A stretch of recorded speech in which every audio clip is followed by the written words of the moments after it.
നിന്നോട് കൊല്ലാൻ പറഞ്ഞിരിക്കുന്ന എന്റെ മോനെയാ. അവൻ 6-ാം വയസ്സിൽ മരിക്കേണ്ടതായിരുന്നു. അന്നേ മരിച്ചാ മതിയായിരുന്നു. സുലൈമാൻ മരിക്കേണ്ടവൻ തന്നെയാ. പക്ഷെ അത് നേരായ വഴിക്ക് ശിക്ഷ കിട്ടിയാ നടക്കേണ്ടത്.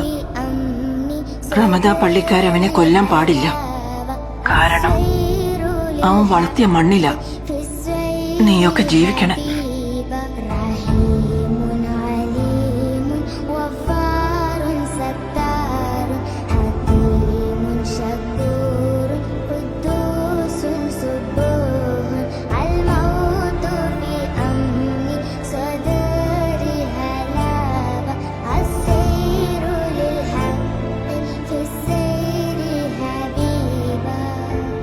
السلام عليكم.